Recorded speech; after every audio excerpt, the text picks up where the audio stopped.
There we go. Yeah. We're recording.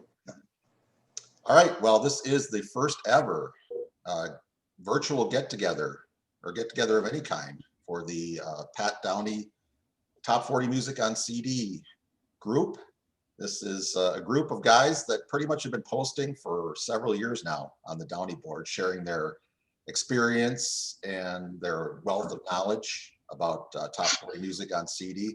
And we got to start with the founder. Mr. Pat Downey himself is here, ladies and gentlemen. That's me.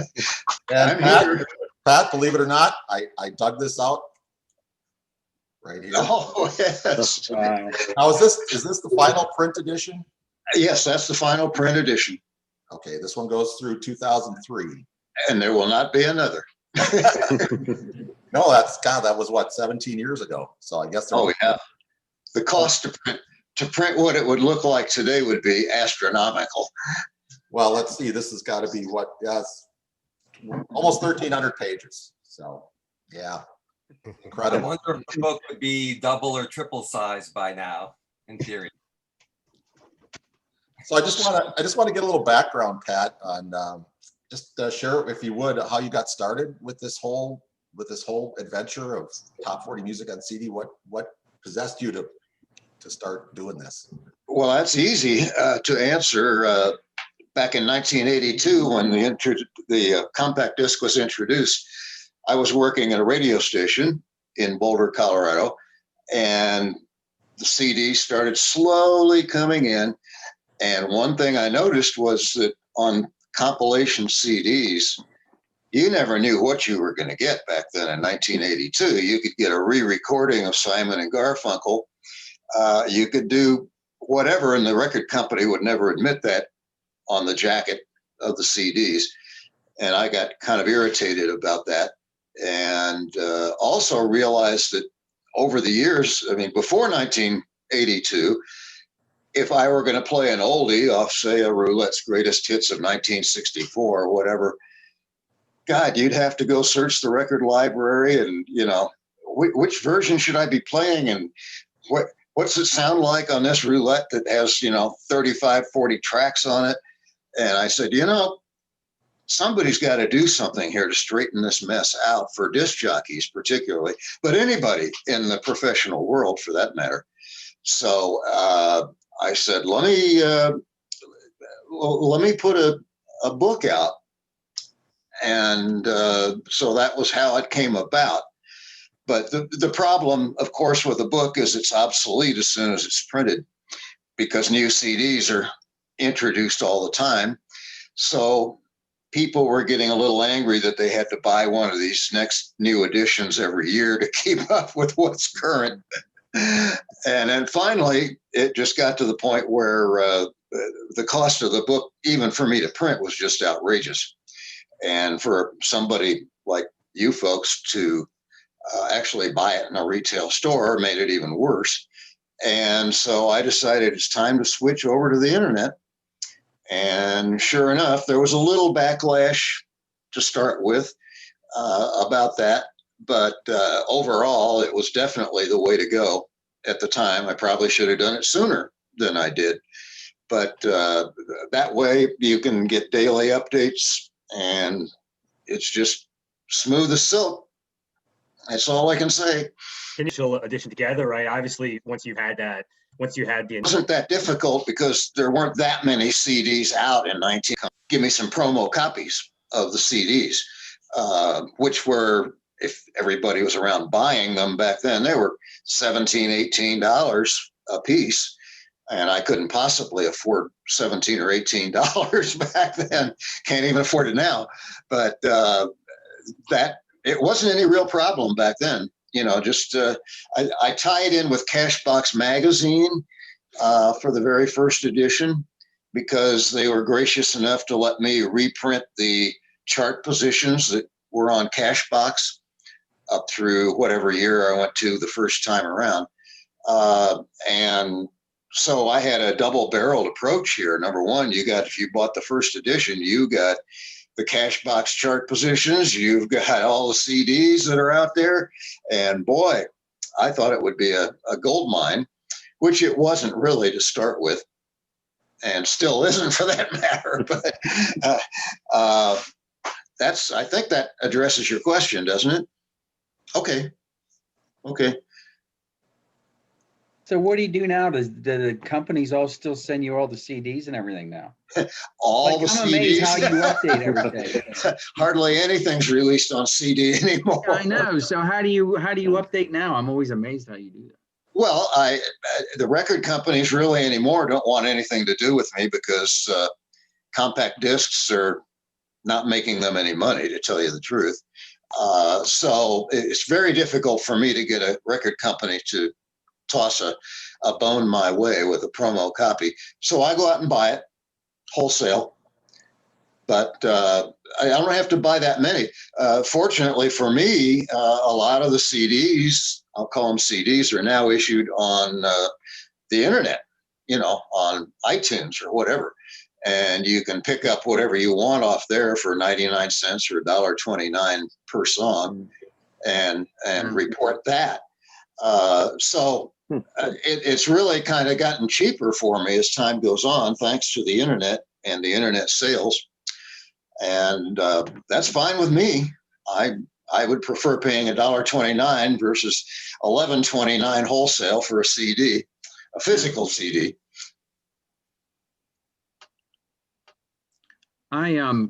Sorry to ask something else. I forget what it was, but back in the 90s sometime, I didn't find out about you till like 2005, so I missed the book. But I got something from Jerry Royce, the pitcher for the Dodgers. I thought he was doing something similar maybe to what you were doing back. I know it was some kind of log he was doing with, maybe it was top 40 singles or something like that. Was that right or not? Or am I thinking of something else? Is that something similar to what you did? Yeah, that was actually a record research publication. Okay. Jerry was good friends with Joel Whitburn, and Jerry decided, and I think Pat might know Jerry too.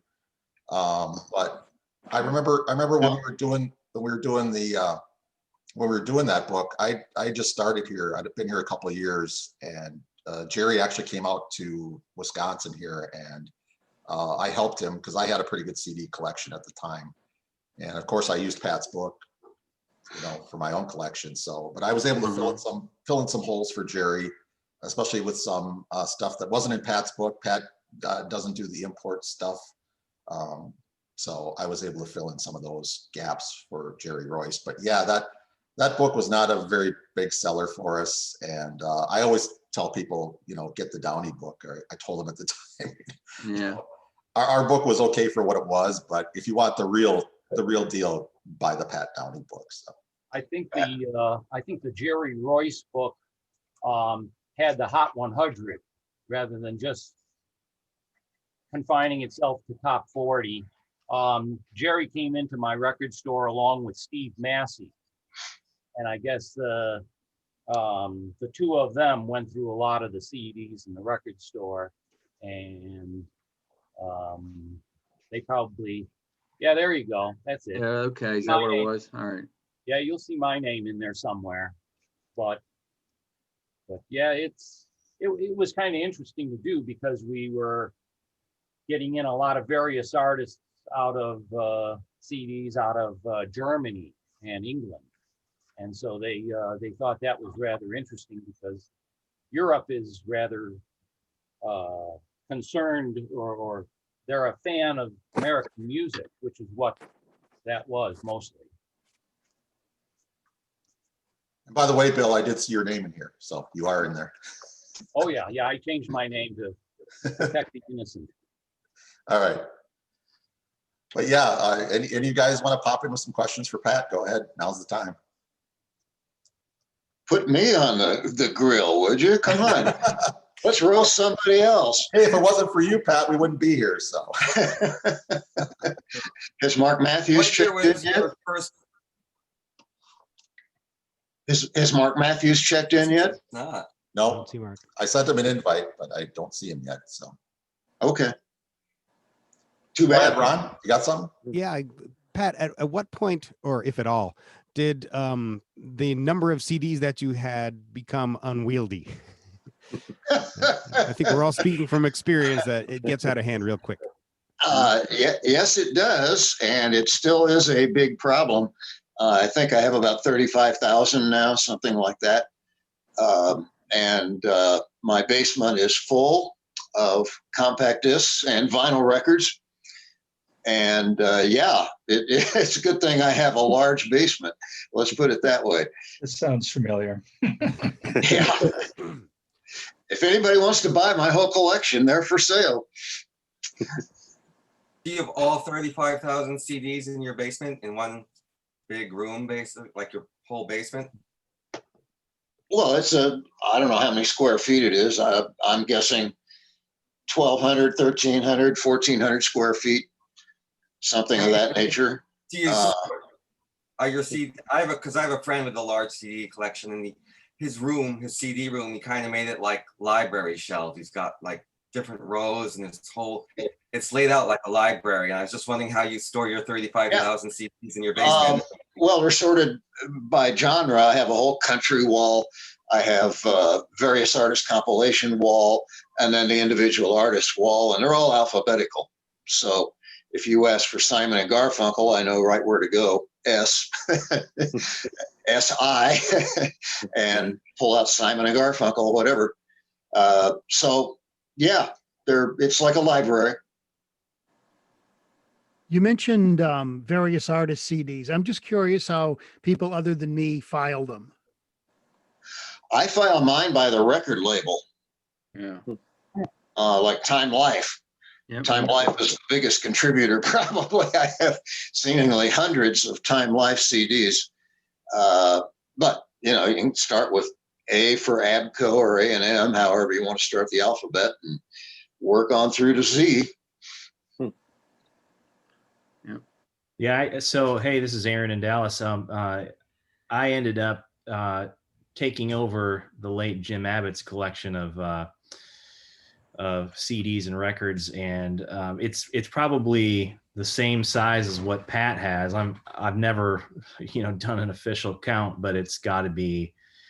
I mean, I wouldn't be surprised if I had around like 30 to 40,000 CDs and probably around the same number of records, and that also incorporates some of Smoke and Tom Gary's collection as well, which I helped to kind of take care of after he had passed.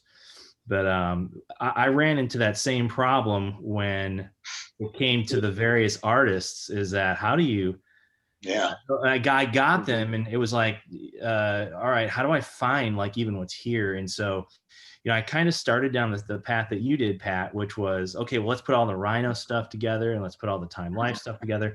And that made sense for those labels that had a lot of titles. And I sort of like, you kind of know, like, okay, I know Have a Nice Day is going to be in the Rhino drawer.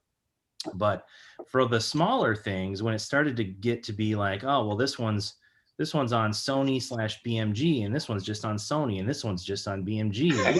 It got to be like, this doesn't make any sense anymore. So I basically took the rest of everything that wasn't like, if it wasn't on, like Time Life or one of those big labels where I just had a ton of them, I just alphabetized them by title, and it makes it a lot easier for me to find. So if doesn't matter if it's on BMG or, whatever, it's just, if it's like 80s greatest, it's going to be into the E's, and it just made it easier for me to find stuff. That's kind of how I did mine too, with alphabetical by title. Another question for those who keep your various artist stuff in some sort of database. Do you have like 100 entries for Louie Louie, for example, or do you kind of like pick the best one or two sounding ones and just leave everything else off, or what? Are you addressing that to me, Pat? To anybody. Anybody. Okay. I guess I can start. I started with an Excel spreadsheet in 1990, whatever, and which evolved up to about 50,000 tracks on compilation CDs, and it's just one track per line. One of the fields is the disc that it's on, so you can sort by those and find out whatever's on the disc. So yeah, I have 20 or 30 entries for Louie Louie. One of the fields in the spreadsheet is comments, and then if I know mastering is based on something else. I'll put that in the little comments, which is why I'm able to produce those so quickly on the board, because I did those comparisons years ago and I just keep track of them in a spreadsheet. It's pretty informal. But in response to your question, yeah, I save all the different versions because some of them are re-recordings or fake stereo or what have you. So I just have notes on everything. It's pretty informal, but I save the notes. Your breakdowns are fantastic, Ron. Incredibly valuable. It's a question of just having 20 versions, and once you have all of them, it's really easy to do the comparisons up on the screen in Audacity, which is just how I do them. It doesn't take that long. So Ron, I have a question for you.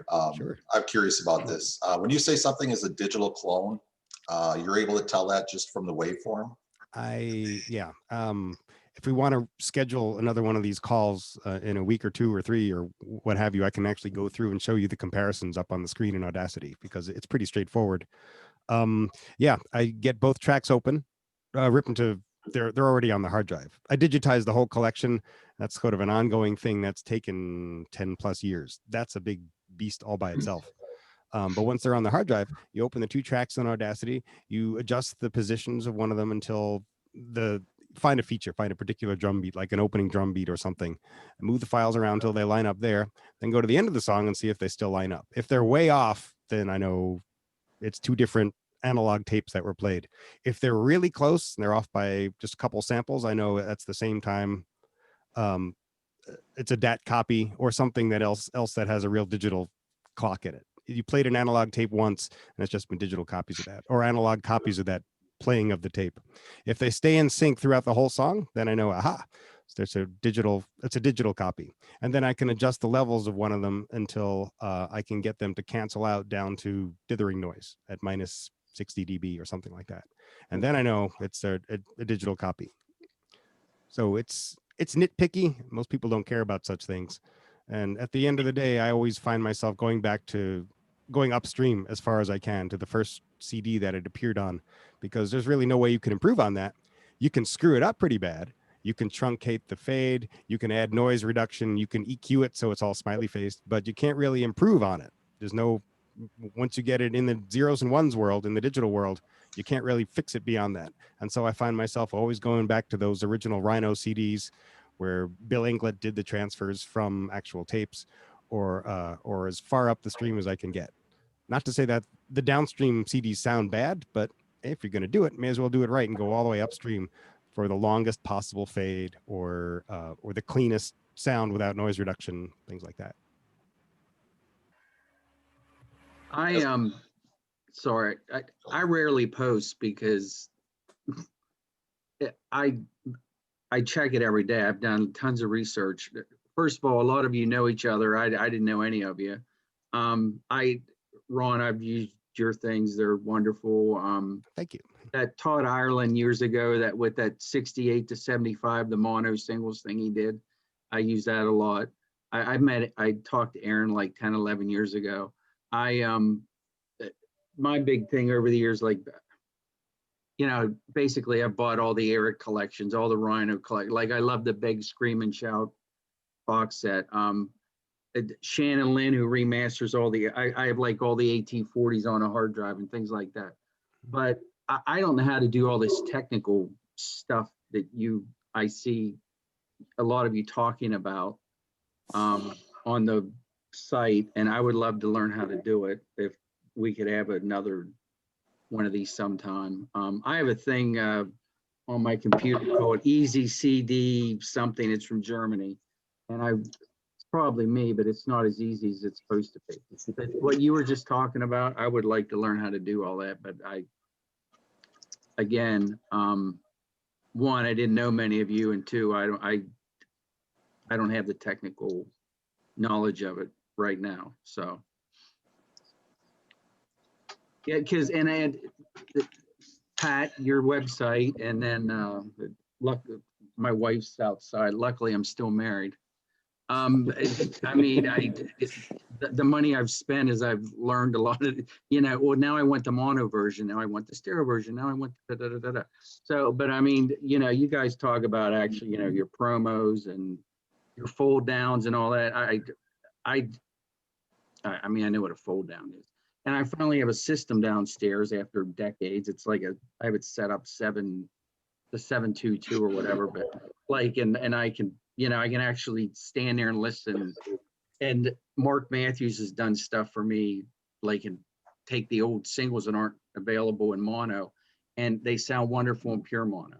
But then he took the Phil Spector Christmas album and put it in stereo, or those discs right here that he extracted in stereo. They sound wonderful, like to hear them in stereo, the way, the ones they put out, Eric did the last year or so. But the things you're talking about like that, I would love to know how to do that A/B stuff. Aaron talks about it, you talk about it. The If nice part if anybody is else is ever interested, I would love to have a session on. I the learned how good to do news all that stuff. is that a lot of the tools are free. Audacity is free and it's maintained really well by whoever maintains it. But there are updates that go out, and it's free. It does just about everything that the old Cool Edit Pro does. I was a fan of that 20 years ago. But it's a nice multi-track recorder, so you can in principle use it to mix an album or bands or songs or what have you. But it's free. And if you want to sort of bring yourself up to speed, download Audacity. I know it runs on the PC because that's what I use it on. I think there are versions for the Mac world and maybe even for Linux. But probably if you're running a PC, Audacity is great. And watch a couple of tutorials. They have some tutorials on YouTube that can show you how to do some simple things, just how to make an edit, how to cut out a little bit, and just practice for yourself. Does it run on Windows? It runs on Windows. Okay. Absolutely. Oh, and Cool by Edit- the way, Paul, your company, 30 years, luckily I'm still married because your books, I've, small fortune. Basically everyone that comes out. So anyway, sorry, go ahead. Oh, I was just saying the tools you need are good enough in the free world right now, so you don't have to spend any money. You don't have to spend any more money. Right. We've all spent plenty on the books and the CDs and the records. Right. Hey, I'll just jump in here really fast because I just stumbled across this deal the other day, and it's not for somebody who's like starting out editing, but there's a company called Isotope, and they do all kinds of audio production software, and they've got Black Friday deals going on right now, and they had this bundle that is like, I guess according to them, the retail price of this bundle is $1,200, and they are offering it for $49 right now. And there's a whole bunch of things in the bundle, but the thing I was most interested in is they have a one of their pieces of software does restoration, so it does like noise reduction and taking clicks and crackles out of vinyl and things like that. And I had never played with it, but Mark uses it a lot, Mark Matthews, and so I called him up, actually just talked to him on the phone a couple days ago. He's like, "Oh yeah, I love that. I love the Isotope stuff. It's great."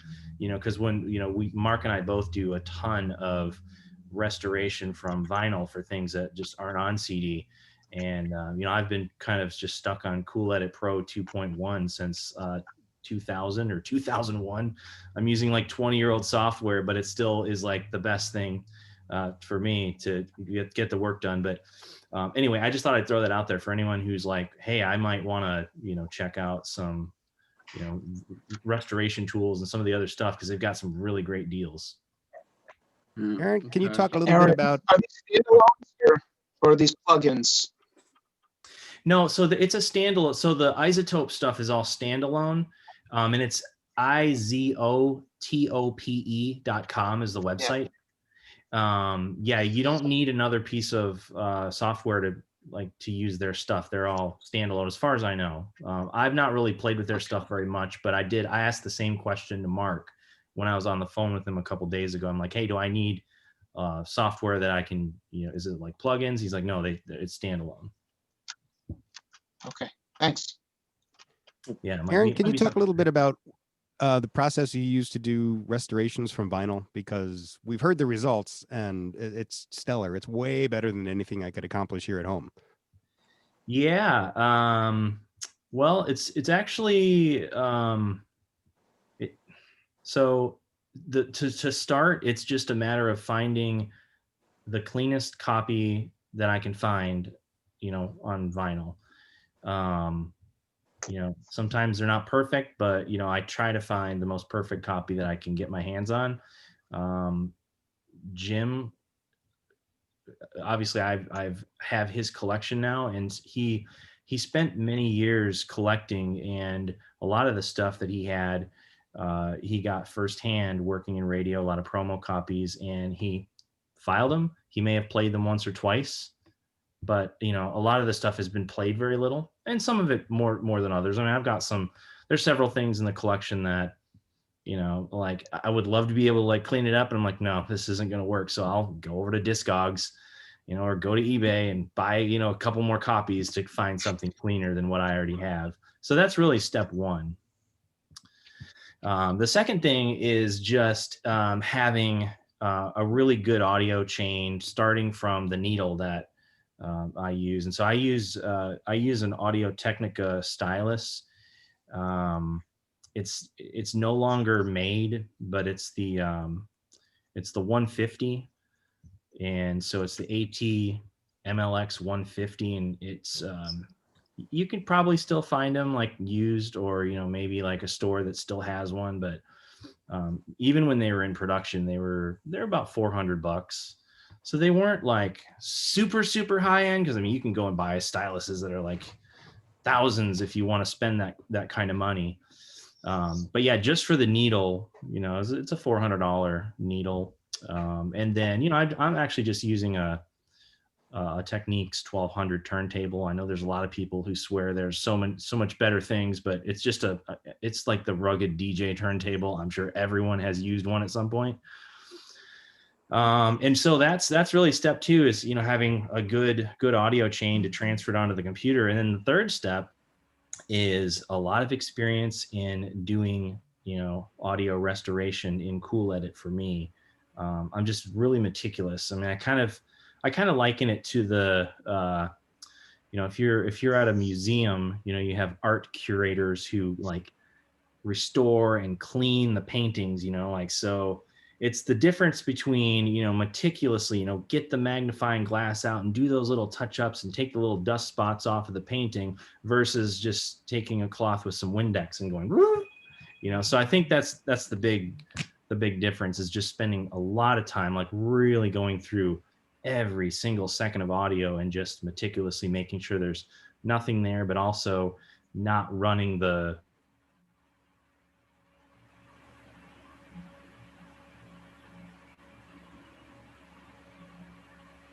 I think Aaron just froze up on us. Yeah, he did. So, So Aaron, if you pop back, we'll let you finish what you're doing there. But yeah, Aaron. Oh, there he is. Okay, you're back. We lost you did for I- a couple seconds did there. you lose me? Somebody tried to call me, Oh, and maybe it was trying to come through on the computer. I don't know where I left off, but that was you that were was the talking about gist. not using Windex on the whole painting. That's as far as we got. Yeah, it's basically just spending a lot of time, just going through each second of audio, because with the thing about restoration tools is that while they're great, obviously, if you just apply them like in one big swoop to an audio file, you can end up actually damaging the audio that you don't want damaged. So not only is it taking out clicks and crackles, but it's taking out, like the transients of the drum hits, and it's like damaging like a horn that should, it thinks, oh, those are crackles. And so it just zaps them. And it's like, all of a sudden your horn sounds really wonky. So it's really just spending a lot of time on each track to make sure that it's perfect. That's really it. There's no secret sauce. And for those of us who don't know, Aaron, your work has showed up on quite a few compilations, right? Yeah, mostly. So, I've done work for Gordon Anderson at Real Gone Music, and I've also done some things with Mark as well for the Eric stuff. I don't do any of their mastering. He's, obviously does all the mastering, but he's asked me for various things. Like, hey, can I use your, like your edit that you put together? And so yeah, my stuff's shown up a couple places. What's the record holder in terms of time spent on any particular track? Oh gosh. I got a guess. Tubular bells. Oh, yeah, that's right. I remember when he sent that out. Yeah. Tubular Bells was tricky because of the, you know, it was just really hard to find the exact right parts to put it together. But that would not even probably come close. I think some of the ones that took even more time than that were, you know, vinyl restorations that just needed to be perfect, and you know, just didn't have a good. I mean, I can tell you that just off the top of my head. I don't know if anyone picked up the Steppenwolf ABC, Yes. but there's a track on there called "For Madmen Only," and it's basically just a bunch of like weird noises and stuff. But no tape was available, so I had to resort to vinyl. So it was. It's like 9 minutes, or I can't remember the exact length of the 45. There's a very long track, so it's pressed really, really, really low on the vinyl. And you know, I had like multiple copies of it, and that one took forever because there's a lot of vinyl noise that I was up against. But So Aaron, what's the story with, oh, I'm sorry. What's the story with Mamas and the Papas? Because I always hear the tapes weren't available, but you said, I mean, they're the original single mixes. So did you get tapes from overseas, or like duplicates, or did you do that all from vinyl? Well, I used whatever we could get our hands on, for sure. You know, I used as much tape as I could. But yeah, there's definitely tracks on there that were from vinyl. So there is tape available then. I mean, for some of it, yeah. I mean, even what was it, Sundays that got the entire first album mono tape from a UK tape. So okay. Hey Aaron, how do you, or I guess anybody out there, how do you find the exact edit points when trying to cut down some of these 45 versions? Because as you know, there's some songs where it's more ambiguous than others, and it always bothers me when I'm sort of guessing at the point. Is there any way to really find that precise splice? Yep. Who wants to answer that? I'll start if nobody else wants to. I can answer it, Ron, but go ahead. Well, I'll take a broad swing at it. The way I do it is in Audacity. I line up two tracks, and I make sure that one of them is pitch corrected so that they play at the same speed. Because if you don't, it's really, really, really difficult. And then I play them against each other. And if they're close in timing, if they're pretty well aligned, and you flip the polarity of one of them, you can get partial cancellation of the sound, and it shows up very clearly. And at some point, the cancellation will completely disappear. And suddenly you'll be left with bright audio, but two tracks at the same time. And that's where the splice occurred. It's tedious, and I'm not all that great at it. When you found it, though, it's really satisfying. Like, that's exactly where it is, that point. But finding those points are really hard. So even if they're EQ'd differently, does that tend to still cancel out fairly? No, the method still works pretty well. I used to. I've tried other things back in the 90s with different software, and it doesn't go so well. If you try doing them by ear, you're going to screw up. But you can get close, but you're usually off by plus or minus a beat or two, and it's really hard. Most of the edits occur at a downbeat or an upbeat or a snare hit or some other feature. There are some strange edits where they're crossfaded, and you try and reverse engineer that. I'm like, I don't know. I'll let Aaron do that. Too difficult for me. How do you find weird stuff like the Steve Winwood edit? The edit on While You See a Chance. There it is. There's no mistaking that edit. Sometimes it's easier than others. I would imagine finding the out of sequence ones must be a real joy. There are a handful of songs I can remember where I don't want to go through that exercise again. And one of them was Paradise by the Dashboard Light. The 520 something edit had 10 or 11 or 12 edits in it, some of them being out of sequence. And you only want to reverse engineer that once. The 45 version of A Stairway to Heaven by the Far Corporation is another one that had 9 or 10 or 11 edits in it. And at the end of that process, you just want to kill yourself. You don't want to hear that song ever again. And so recently I took apart All Right Now by Free on the Board. And I don't want to hear that song again for a long, long time because that's pretty tedious. So anybody else want to chime in on little techniques you've used to figure out where the edits are? Yeah, I'm gonna just echo what Ron said. That's exactly the way that I do it. In that I will, first of all, so a lot of times when I'm doing it, I'll dub the 45, and then whatever CD copy I decide I'm going to use, I will pitch match that so that it needs to be very, very precise. Like you can't really be that like you have to be able to put them in the multi-tracker and really have them stay together almost from start to finish. You can have a little variation and you can sort of just like slide it so that it goes back in sync with each other, but you really want the pitch to be almost perfect together between the two sources. And I don't necessarily do the like inverting one so that they cancel out. For me, like you can just play them together and you'll hear phasing. So it'll be like swishy or like really strange sounding audio because you're getting phasing between the two copies playing together. And then when that phasing stops, you know that's where the edit point is. It's the same concept of what Ron just said. Yeah, there's another trick that Mark Matthews, who's not with us here, he uses, and that I was able to successfully use on a couple. Sync them up as best you can, like we talked about, but put all the audio from one in the left channel and all the audio from the other in the right channel, and then play them. And your ears are pretty good at picking out differences. So it'll bounce along in mono until the edit point, and then suddenly you'll hear the difference. Whether you'll hear a vocal be different in one channel or a horn or something, you'll notice a difference. And if I can't do it by the phasing method, I'll do that where I make sure all the audio's on the left versus all the audio's on the right. When I did the New Kids on the Block track, Hangin' Tough, a couple weeks ago, that's what I used to try and figure out what the differences were, because the differences are pretty minimal. Whatever works. There's no textbook on this. You just sort of make up as it goes along, and those seem to work for me.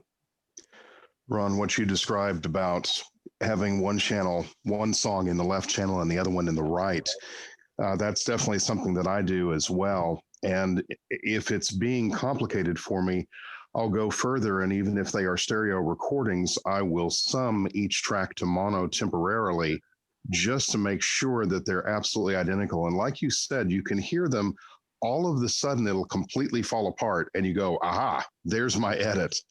And the other thing that I will do is a lot of times when there's a specific segment, say from, a minute 54 to 2:13 or whatever that I need to cut out, and if it's on a downbeat, I will actually loop that and play it as a loop and make sure that it sounds smooth in a loop, so that basically with the idea that if it works as a loop, then chances are when I delete it, it's not going to be audible as a cut either. Now, the only frustration there is when your edit is actually smoother than what the original editor did. And you have to decide, do you want to go with the actual smooth edit or do you want to go with the one that's historically accurate to the single version? Yeah, very true. That's good. I like that. I hadn't heard the loop it idea before. When I've discovered over the years, when people cut out edits for the single, they'll cut out usually multiples of 8 beats, 8, 16, 24, and so on. And so when you find like 96 beats cut out of a particular portion of something, like, it's pretty easy to count them. And that helps. That helps quite a bit. And it'll usually give me an indication as to what's coming downstream. So, Pat, when you started this whole thing, did you ever think you'd be talking about people doing their own edits, that kind of thing? No, that was not my intent at all when I published the book. It was not a manual on how to create the 45 version from whatever's on CD. But no, I never really envisioned. In fact, that's the main difference between the chat board and the actual publication, which just lists, doesn't tell you how to edit anything. And the chat board, which is now primarily how do we create the 45 version, which is fine with me, but that wasn't my intent at all when I first started the publication. There's no way you could have foresaw the technology, but well, no, that too. I'm just so glad we got guys like Ron and Aaron on the board, because They know firsthand from experience that I'm like Mike. I'm just a novice at this stuff. I can do a little bit with Audacity if I need to cut off an intro or an outro or something, or do a fade or something. I can do that. But if it's tougher than that, I turn to Ron or Aaron every time. So Yeah, and I turn to Aaron or Mark.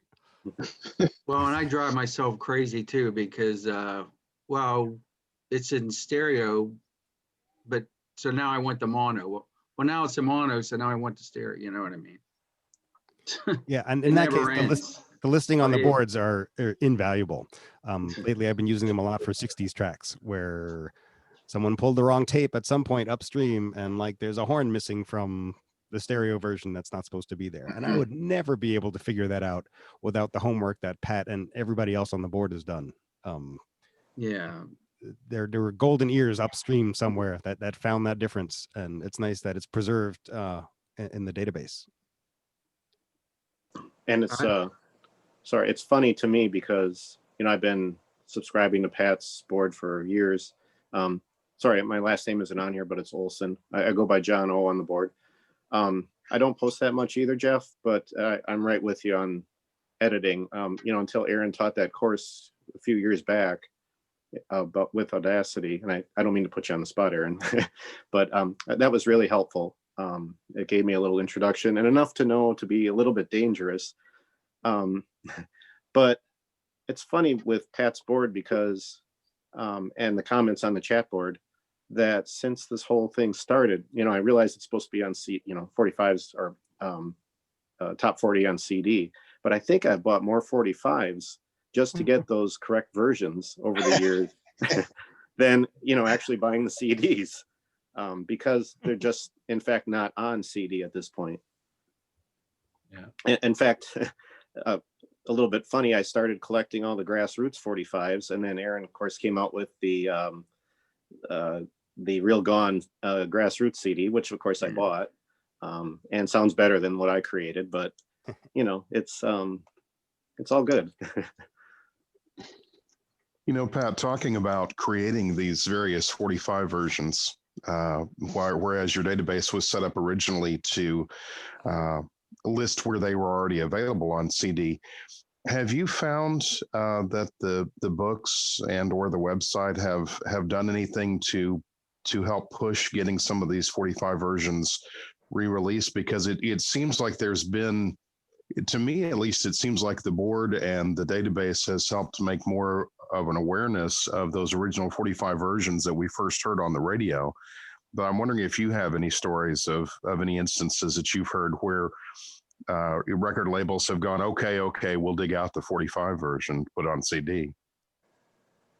Well, anymore, record companies aren't in the least bit interested in putting out the original 45 version.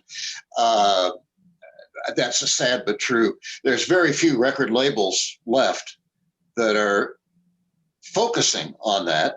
And of course, Mark Matthews is probably the leader there in Eric Records, trying to get those original 45 versions. But other record companies, Columbia or whatever, they could really care less about whether there's an actual 45 version on there anymore or not.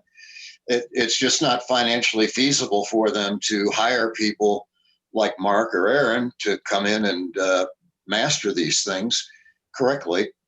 It's just not financially feasible for them. It's kind of incredible. So, it feels like our group kind of shows that there's a market for it. Well, our group isn't that large. I was just gonna say, so over the last 15 years, we've grown from like 10 members to 100 members. Right. But even the sales, I don't have any sales information from Eric. Maybe Aaron does, but I don't. If they sell a couple of thousand CDs, I think they're happy. But if Columbia Records sells a couple of thousand CDs, they're losing money right and left. Yeah, on that. Exactly. So they're just not in the least bit interested in pursuing it. So we're going to have to set up our own label. I understand. Yeah, I would like to. Oh, go ahead, Jeff.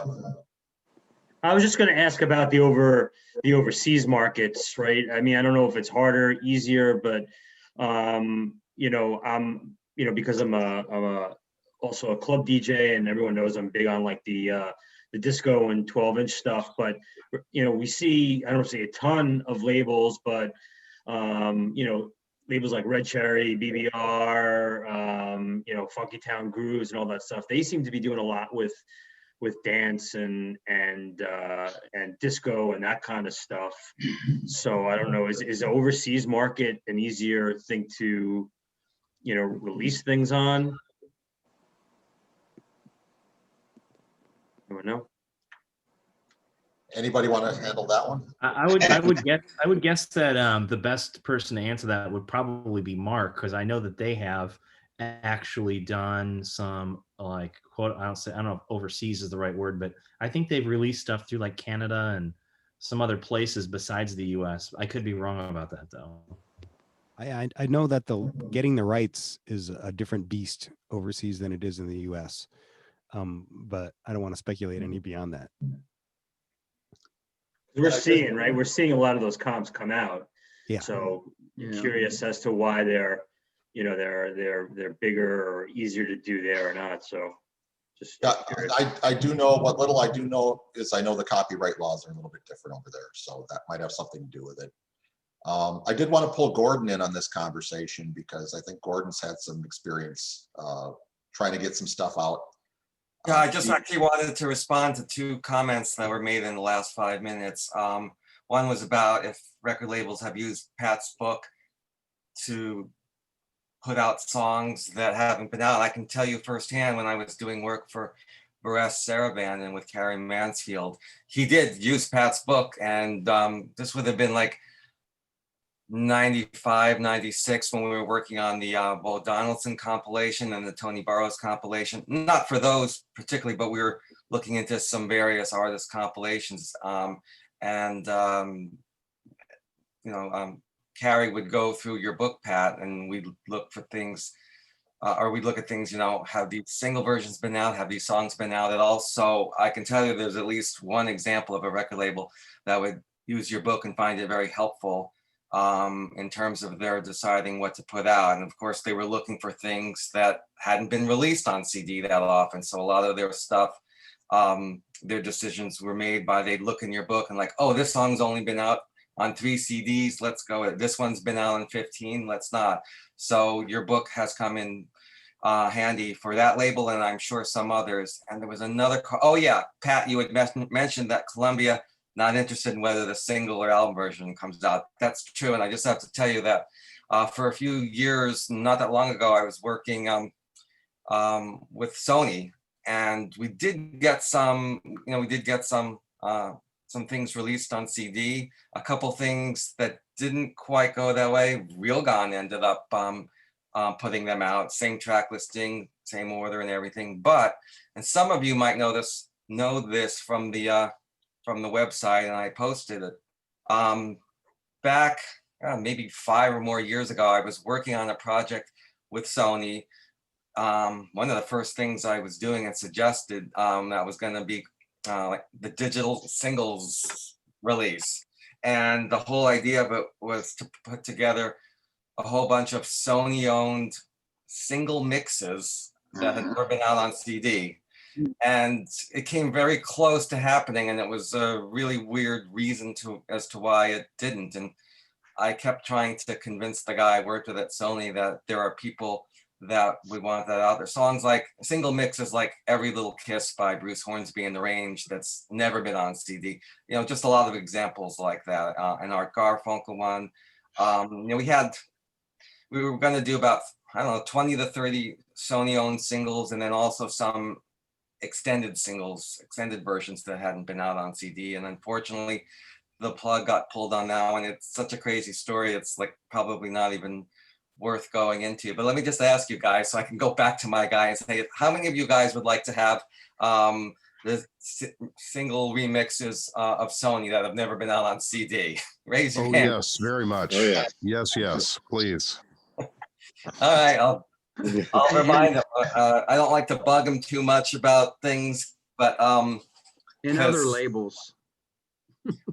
well, yeah, I mean, I don't have any pull over Universal. I mean, I know people there, but I've never been able to work on any projects there. Well, other than one, the 20th Century Masters of Maureen McGovern, but I don't really know many people at Universal, and I wouldn't be able to do that there. But at Sony, there's more of an open window. Hey, Gordon, I have a possible. question for you on I know that, clearly a lot of us started off at, collecting CDs, but, with really there's just not a big financial market or any incentive for like Sony to put out this stuff on CD. Are they open to even like just putting it out digitally lossless? Yeah, sometimes it depends. It depends what it is. They have done that, and they don't do it that often. But and Universal actually does it too. If you keep your eyes open on iTunes and Spotify, you will find some albums there that have never been out on CD that they put out digitally. You just kind of have to search and look for things, kind of have your own want list, and maybe every year or so put them in the search engine, and you'd be surprised at what they've put out. But yeah, there's definitely some albums both by Sony and probably Warner Brothers too, but definitely Sony and Universal that are out there that have never been on CD and that are from tape, not vinyl transfers. Yeah, I just wonder, with your pull, because it might be a harder argument or a harder sell to say, hey, let's put this Sony compilation of single mixes out on CD. Maybe it's easier to say, let's just gather these all up from the vaults and stick them out digitally because maybe the costs are lower. Well, that's what that's what this project was. It was just to put it out on iTunes. It wasn't going to be a CD. It was just to put it out digitally, and it still didn't happen. Yeah, I agree with you. It's just much less cost. Lossless. Oh yeah, no, this was going to be lossless. Are you Gordon Anderson? No, I'm Gordon Pagoda on. Okay. On the, I was gonna say, page. all right, because On Gordon Pat's Anderson page, got some of my money over the years too. And on Pat's page, you might have seen my post under the moniker Edison Light. That's me. Yeah. Yep. Most of you can probably guess what Edison Light is short for, but some people don't know. I mean, some of my friends don't get that. Edison Lighthouse. I don't know, what is it? Yep, that's it. My favorite. This completest thing in my head. I had all the number ones on vinyl. Then I had CDs, or going back to like, thanks to Joel and Paul. Like 1939 to 40 or whatever, going forward. And I just got tired of waiting for the right versions to come out. And I just had Mark, like a lot of those 60s mono, like Johnny Rivers only had one, but I had him he did like 60 of them for me. So I had all the right versions, and they sound awesome. The mono versions, the original single versions. And I got tired of waiting because I figured they were never going to come out, and he did them for me. And now, keeping the chain going, I just download the FLAC when they're available, but I don't even listen to them. I can't stand, first of all, I only download the clean version. I can't stand this GD, F, N, B, Ho, all this language crap. I can't even believe it gets played on the radio, but I download them just to keep my chain going or whatever. But I don't listen to them. So. Another thing too, you were talking about the expectation of sales these days, and you mentioned maybe it was Ron who mentioned like if there's 2,000 copies sold, say for Eric Records, that's like something they hope for, a goal. And it's true these days, like the numbers are down 2,000, 3,000. But I can tell you when I was working with Rhino, when we did the Pop Hits of the 80s radio series, the 5 volumes that we put out together sold 100,000 copies, which was their goal. Wow. So it was 20,000 each, and we were working on doing future volumes, and we tried a couple times, and they fell through for different reasons, but not because of sales. You would think that series stopped at volume 5 because the sales weren't good, and that was not it at all. The sales went beyond their expectations. I don't know exactly how many they sold. I just know that their goal was to sell 100,000 total and that they reached it. So that's all I know. But I can tell you that the radio days, I'm sorry, the Have a Nice Day super hits of the 70s Yeah. sold way better than pop hits of the 80s. So I don't know what the numbers were. I worked on the later volumes, but we never discussed what the sales were. But I know at that time, back in the mid to late 90s, at one point at least, that was their best-selling series. And I'm not surprised. So if the 80s ones I worked on were 20,000 each, I can't even imagine what those the Have a Nice Day CDs sold. Those sold like crazy back in the day. I mean, when they put out Volume 1, they were one of the first companies to really start doing compilations of the 70s. Ron and I and Mark Matthews were talking before about early compilation CDs. My very first one I bought like that was a Capitol compilation from, I think, 87 called Rock Me Gently. And it had that and Last Song and Oh Babe, What Would You Say? And those in the Whitburn top 10 on Rhino, they were like the early ones I got. I asked Mark, I said, Mark, why don't you guys, why doesn't Eric put like out all these like a bunch of these singles from the 60s and 70s that aren't out in mono? And he said two things. He said, well, Bill Buster doesn't think the sales will be there. And two, Bill's focused on this digitally extracted stereo right now. So I don't know, So I just, again, I had them just do it for me craft wise, whatever. And by the way, and I'm sorry I'm talking so much because other people, with this fire out in this 2008 fire, will this impact some things ever becoming available or not? The Universal Fire? Yeah. Yeah, they lost a lot of master tapes of the singles on ABC Dunhill. A lot, obviously, just I can't remember. Basically, like the West Coast labels were all burned up in the fire. So the East Coast labels, like 20th Century, MCA, Polydor stuff, those are safe. A lot of the A&M stuff got lost, but with A&M being really big, a lot of bigger artists, say like, Rita Coolidge's A&M collection, her albums that hadn't yet been out on CD, but did come out later, like through Raven Australia and one other label. Luckily, A&M UK or Germany or Australia have tapes too. So for things like A&M, there probably are copies elsewhere, but those ABC Dunhill, dedicated single mixes in stereo, a lot of that got lost in the fire. And if they hadn't already been put out on CD by then, they're gone. All there is would be vinyl dubs to take. And that's just one label. There are many others that got burned in the fire. Aaron, you might know too which ones they are. I'm forgetting off the top of my head, but I remember, okay, now Motown obviously was safe because that was East Coast, so no worries there. But yeah, some of the West Coast labels. MCA, do you know, Aaron, like with MCA, or were they on both coasts, their master tapes? I'm not sure. Yeah, I don't really know any of the specifics of, what got lost there. I just know the same rumors that everyone else here does. I thought some big artists like Aretha Franklin and like others were like burned. I don't know. Yeah, well, they came out with the Aretha single, so they were able to find those. But so in all my work in with the label, I've not been in a position to where I could go through the vaults. I mean, if I was provided with sources, it was because somebody, like for example, the Four Tops collection that we did with the singles. I did the mastering on that, but I didn't get to go through the vaults and pull out tapes. Somebody at Universal went through the vaults and pulled out the tapes and did the transfers and sent me the files digitally.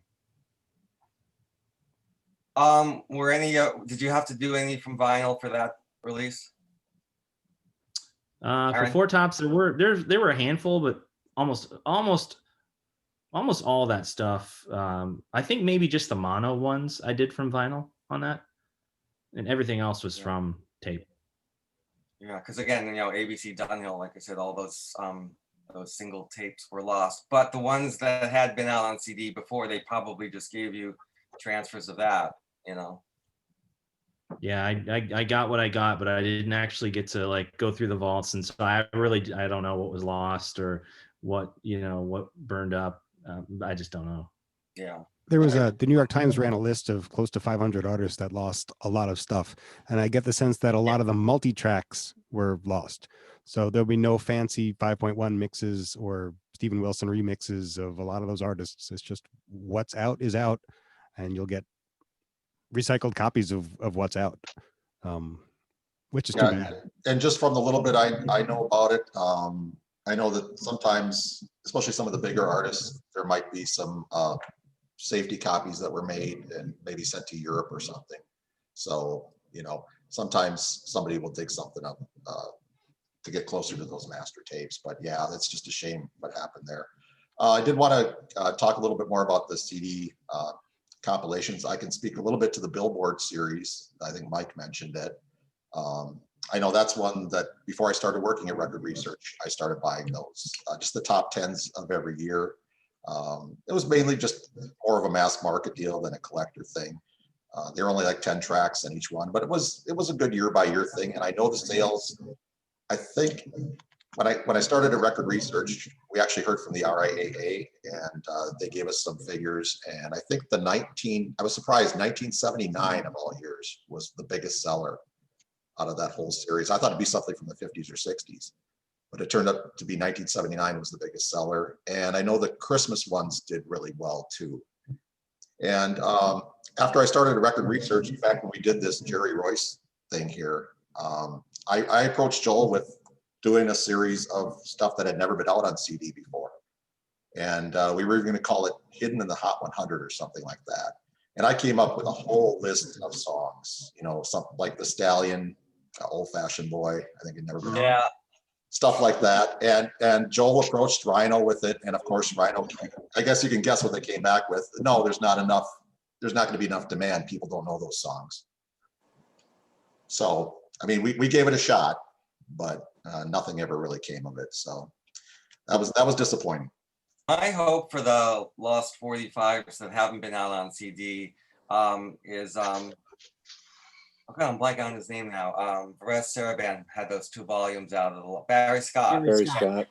Like, to me, because he has a radio fan base, and obviously Perez Saraban is closed now, but it would be great, like if Real Gone continued on with the series and did a volume 3 and 4 for Stallion and other top 40 hits that haven't been out on CD and their single mixes, because he's sort of got that name. And that might have been, other than the Eric Records stuff, that might have been one of the last, or in that case, 2 volumes, last times of just sort of the lesser known top 40 hits on CD. But yeah, having worked fairly close with Gordon Anderson at Real Gone, I also pitched that same idea. Even just doing like when I first approached him, just to do like a compilation of Dunhill stuff. And the initial conversation from him was that, well, it would be nice, but financially, and when you start talking about licensing, it's a much better financially because they sell more. Like a compilation of hits by one artist will sell a lot better than a various one will. And on top of that, the licensing is usually a tad bit easier as well. That's what he told me. And so he said, I wouldn't rule it out, but we primarily have not really done much in the various artists on one CD just because it financially doesn't do as well for us and it's harder to get it done. Yeah, I also heard the licensing argument too with that Rhino series. In fact, I think some of the first of the Record Research, the Joel Whitburn series, I think had some Elvis on it. And they had to go back and take those off for later pressings because they just could not afford the licensing, or somebody didn't look into it fully how much it was going to cost, and it ended up costing them an arm and a leg just to have 1 or 2 Elvis tracks on those top 10 hits. So yeah, it's the whole licensing thing that's a whole nother can of worms that people don't think about. So They must have done okay though, because then he came out with those Pop Memories and some other ones he did. So yeah, they did okay. um, In fact, I started working here when they were doing the R&B series, and Rhino would actually send us the copies, and luckily I was able to listen to them. They had some wrong versions. those on R&B ones are good. They have like mono mixes on them and stuff. Yeah, but they actually Those had some rhyme- wrong. Yeah, they yeah. had some wrong versions. Like I remember, they had a wrong version of "Special Lady" by Ray Goodman and Brown. They had the album version, some version I never heard before. It's like without the talking at the beginning. I'm like, you got to have the talking at the beginning. Yeah. Oh, that's the promo 45 version. That actually made its way out on one CD, just one. Then that's really hard to find, and I'm glad it's out there. So it's not necessarily a mistake. It's just a choice. Yeah, I think Ron, I think it wasn't quite the promo version. It went a little longer, I think, than the promo version. But you're right. I maybe should have said, okay, go ahead and put it out. Well, yeah. Gordon's got a great Sundays story. had some great comps back, in the late 90s too, with those Sunshine Days and all those. They had some really rare 60. I love those things. They had several series. And Varice, but Sundays had some really good ones, I thought. Ron, you were starting to ask something? There was you had a great story about the Bonnie Pointer song, Heaven Must Have Sent You, and getting a particular version out on one of the Rhino discs. Yeah, that was quite a challenge. Both the disco version and the Motown-y sounding version were hits on the radio back then, and depending on what city you lived in, you knew one or the other, or maybe both. I grew up in Massachusetts. I knew both, but I primarily heard the Motown-y or the pop mix, which really came out in '78. Then they redid it, the disco version, in '79. Like I said, both were played on the radio where I lived. And when it came time to do the series, I worked on both the '70s and '80s series for Rhino. And when it came time we wanted to include that song, I worked with David McLeese at Rhino at the time. And I said, we should really put the pop version out because the disco version's been out on a lot of disco compilations, but the pop version has never been on any CD. And I really like both versions, but that just happens to be my favorite version. I'm a big Motown fan, and it was on Motown, but it had obviously the Motown sound. So David said, yeah, that makes complete sense. Let's put out the pop mix on it because it was pop hits of the '80s. We included some very, like late '79 ones on there in volume 1, and that's the CD I'm talking about. So David put in the request. Once we got all the back then it was DAT tapes we'd get back in to listen to and make sure that the right mixes were there. He got them sent over to me. I listened to it, and guess what? It was the disco mix on there. And David, I guess David wasn't real, because maybe growing up in a different city than I did, maybe he didn't know what I was like talking about when I said the pop mix. He heard everything and didn't hear any problems. And I said, that's like not the pop mix. And he went back to Bill Inglett and said, yeah, that's it. That's the one that was played on the radio. And as it just happened, back in the day, sometimes I would be back in the '70s, sometimes I'd record songs off the radio onto cassette tapes. And I happened to come across a cassette tape, just like various songs I had recorded off the radio back then. And it had the Motown pop mix of Heaven Must Have Sent You on there. And I mentioned it to Dave when I was getting this this backlash about trying to include the other version on there. And I said, I've got proof that this was a mix that was played on the radio back then. I found out later that the ratio, I can't remember, and I don't know if Aaron might know, because it either came from Jim Abbott, who, someone in radio, him or one other person, I think posted, or I heard it somewhere, that the like the amount of plays for the pop mix came pretty close to the, I mean, it was under, but not that big a difference, like 45-55%. So a lot of people did know that mix, but then others in other parts of the country never heard it.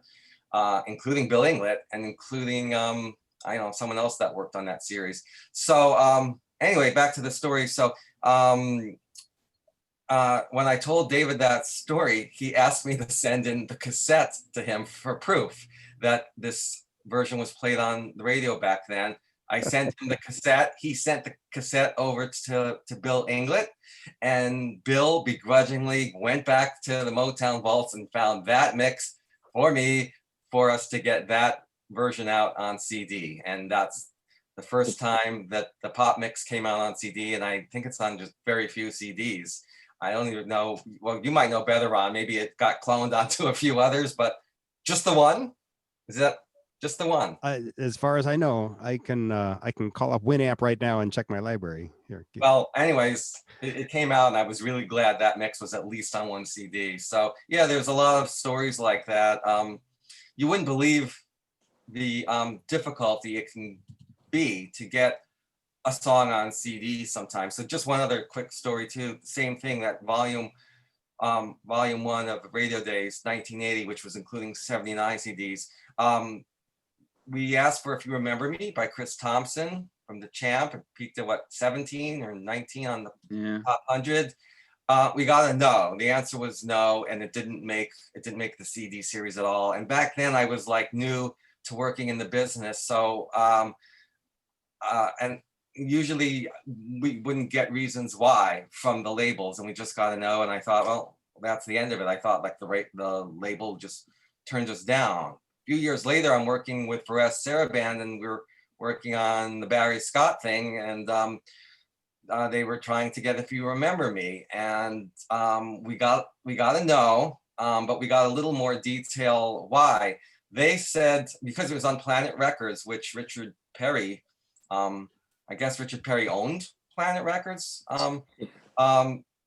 back then in the 70s. They Universal didn't have any contract that said whether they owned If You Remember Me or whether Richard Perry, the producer of the song, did.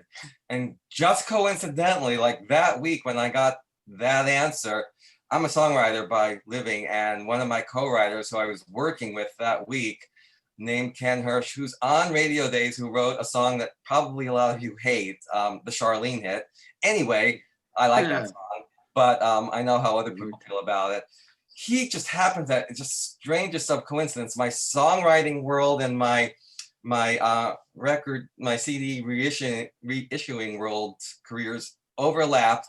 And that same week when we found out that Universal didn't know who owned it, and they would like need paperwork or a contract or something, my co-writer, mind you now, this is the second time I was trying to get If You Remember Me on CD. With Rhino, it was just a no, and now we're getting no at Perez Saraband, but with that little bit of an explanation. And my co-writer, Ken, happened to mention to me that week that his ex-manager was, I'm forgetting her first name, it might have been Linda Perry, but that his ex-manager, Ken was a songwriter and he had this manager, he mentioned that his ex-manager was Linda Perry, who was the ex-wife of Richard Perry, the producer. I'm like, what? I said, can you still like get in touch with Linda Perry? He's like, sure. I said, does Linda still speak to her ex-husband? He's like, sure, she does. So we got a message from me to Ken, to Linda, to Richard, to find out if he owned If You Remember Me or not, and to put a letter with his signature on it with that answer. And he wrote a letter to Universal saying, I do not own If You Remember Me by Chris Thompson. That was the answer. They got that. That was all they needed. And then Perez Saraband was able to license If You Remember Me for the Barry Scott series. And we got it out on CD. Again, Ron, probably the only place that's been on CD. Maybe there's a second, I don't know. But so yeah, there are just some really wacky stories and how hard it is. And these aren't the only two examples, and other people at other labels, I'm sure, can share stories with you like this one of what lengths you have to go to. And sometimes it's just chance, like the Richard Perry example here with Chris Thompson. It's just chance that we got that out on CD. Hold On to My Love by Jimmy Ruffin. That one too, hardly ever comes out. The CD, it came out on repeat, that kind of beach label. I think Universal licensed it to them. It was the promo version, which was shorter than the 45 version, and it was like the only US version. So I was like really bummed because I loved that song. I wanted the full 45 version, which was the same as the album version. And Is that a Robin Gibb thing, or whichever one of the it was a Gibbs was Robin involved? Gibb, yeah, it was a Robin Gibb issue. It came out overseas in the UK. I have it on a CD back there. If you see those two shelves back there in my background there, Yeah. Pat's book is a good reason why some of those CDs are there, because I found out about certain releases from that book and bought them, and they're probably on those two shelves. Anyway, and I've got things other. That's why I was wondering if people were able to store all their big collections in one room. For me, it's been hard. Anyway, so yeah, Hold On to My Love was another example. It came out overseas and on the UK thing, and maybe one other CD. In fact, there's two different versions of that 1980 CD, and there's another volume which has like a whole different 20 songs. But the one volume I have has Hold On to My Love with the full version, the full 45 / LP version. And again, from what we can tell, Universal thought they owned it at the time, licensed it the UK label, and to repeat its RIPETE label. Yeah. It's like one of their maybe Ocean Drive volumes. I can't remember. Like It's in Pat's book. Carolina beach music stuff like that. Yeah. Yeah, Yeah. And at some point, it was pointed out to Universal that they didn't own it, and we're not really sure who, but we think the Robin Gibb estate owns it, and of course he's passed away, and so no one's been able to license it properly since then, partly because of his estate owning it, and no one's, I guess they're not really sure if they own it or not. So we wanted to get that on the Pop Hits of the 80s series and never could. So yeah, there's a lot of stories and about why songs haven't come out on CD, and probably some of the ones that have, that we just take for granted. We have no idea the stories behind how hard they were to get on CD in some cases, I'm sure. What's up with The Way We Were? Well, I mean, it's like the #1 song of that 74. I mean, it's like the only #1 that's not, everybody knows the story. What is it? Is it Streisand or what is it? Barbra Streisand owns the masters. Her manager, Jay Landers, and she decide what comes out on CD. It's in her contracts. Sony has no control over what mixes or versions come out on CD. They can't even just put out a Barbra Streisand CD, a compilation, without getting her and her manager's approval on everything. And I remember when I was working on the digital singles series for Rhino, that was one of the ones on the list to get. And my Sony contact told me, there's no way we're ever going to get that. Barbara controls it, and he wasn't going to get a yes answer. I mean, he may have still tried to pursue it, but he knew in advance that he wouldn't get a yes answer from Barbara or Jay Landers, her manager. I don't really know the story beyond that. My guess is she doesn't like that version compared to the other two versions that are on CD, because if she did, you'd think she would let it be out on CD. That's one theory. The other theory is somehow no one's ever gotten to Barbara and Jay and told them directly, you know, the single mix that everyone heard on the radio throughout the 70s has never been on CD. So the hit version has gotten lost to the world. And now, you know, Sirius XM and all these AC stations that play The Way We Were in the CD era are playing the non-radio hit version. And maybe they just don't know it. I mean, she's so, you can't just like get her. You can't call her up on the phone. I don't know anyone that knows her. So they either just aren't aware of it or Barbara doesn't like it, but they're in total control of what gets released. And that's why the single mix has never been out on CD, as much as I know of why. Anyway. You should send her a tweet. I find it hard to believe Gordon doesn't have her on his speed dial. It's hard to believe. All right, guys. Well, we've gone an hour and a half. And lots of good stuff today. So I do want to give some of the other people a chance to chime in here if they would like to. If they have any questions for any of our, I mean, we obviously have some label experts here. And of course we got, go ahead, John, you got something? I think I'm just thankful that you had me part of a group today. And I know I don't contribute very often to the board, only when I feel like I have something to say, which is occasional when I find a difference, and then people help me out. So I'm just thankful for all the help. And, it just helps build my collection, which my wife puts up with. And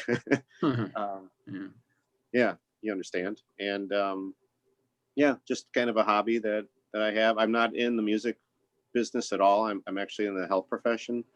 But, growing up listening to WOKY in Milwaukee, I kind of got hooked on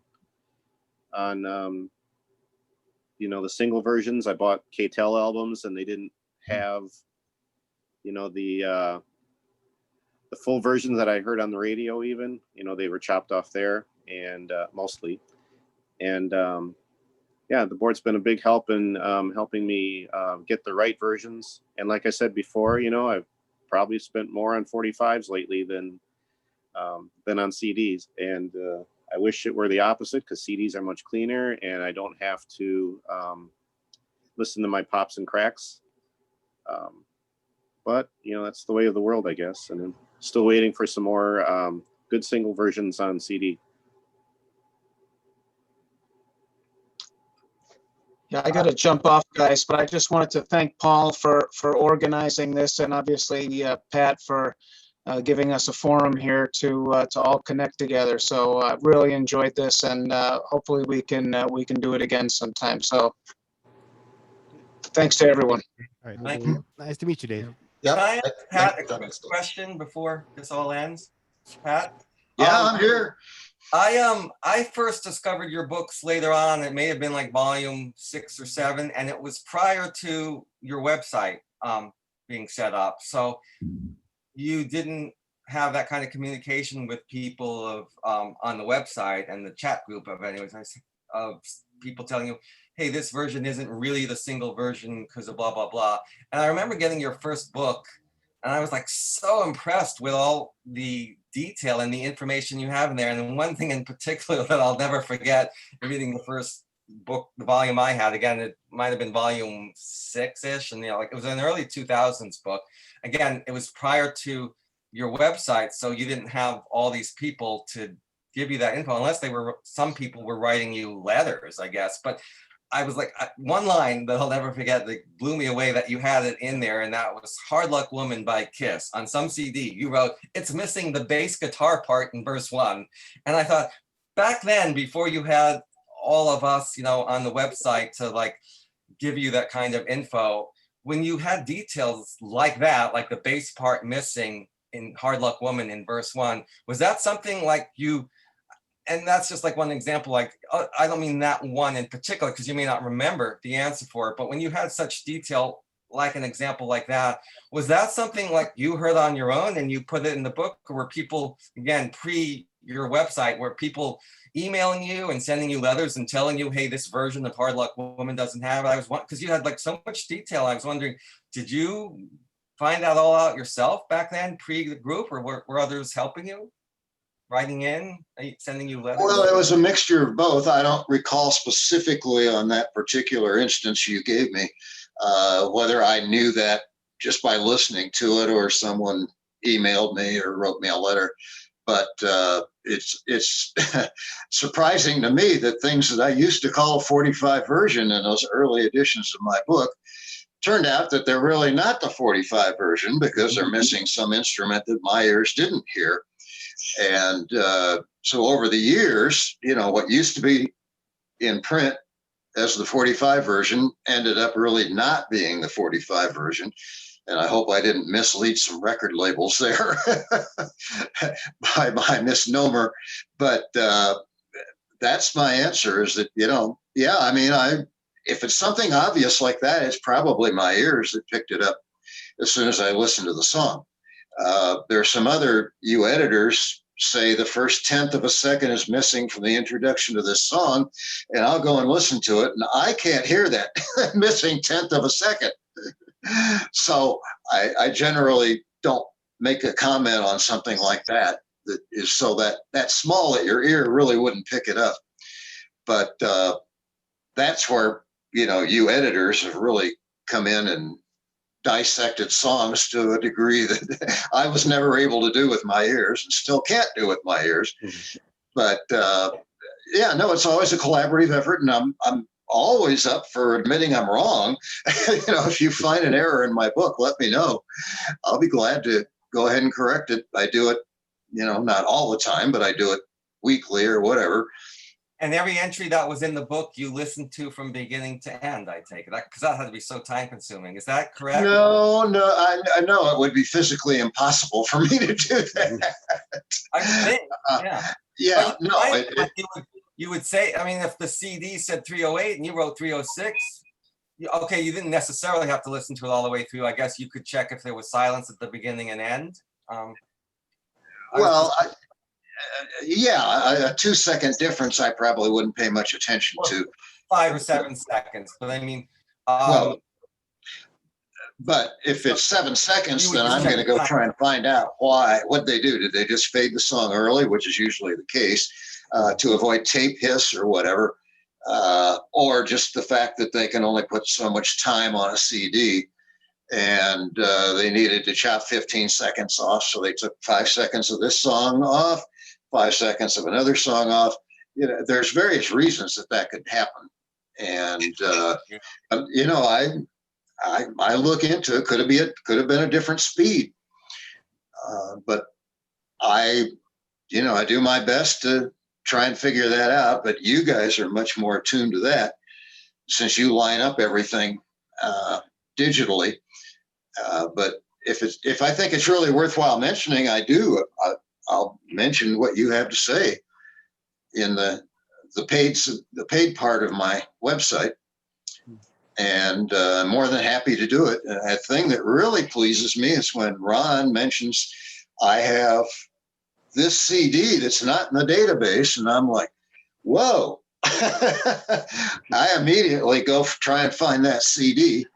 And sometimes I find out it was an import or whatever, which makes it ineligible for my database. Other times, yeah, they were right. I did overlook that CD and that particular song. So I love hearing that. I love doing research, trying to find CDs that are missing from my publication. Pat, the ones that kill me are the ones where they're the 45 version, but they're 35 or 40 seconds longer. I've never understood how those end up on CDs exactly, but I'm glad that you indicate those in the database. Mm-hmm. Well, I mean, Gordon might be able to address that situation. I'm sure that, it's just something that was faded originally when they made the 45. And later, when they just pulled a tape out of the vault, there was 45 more seconds that whoever pulled the tape didn't even know about. Yeah, could be something. That's my guess, but Gordon can probably address that better than me.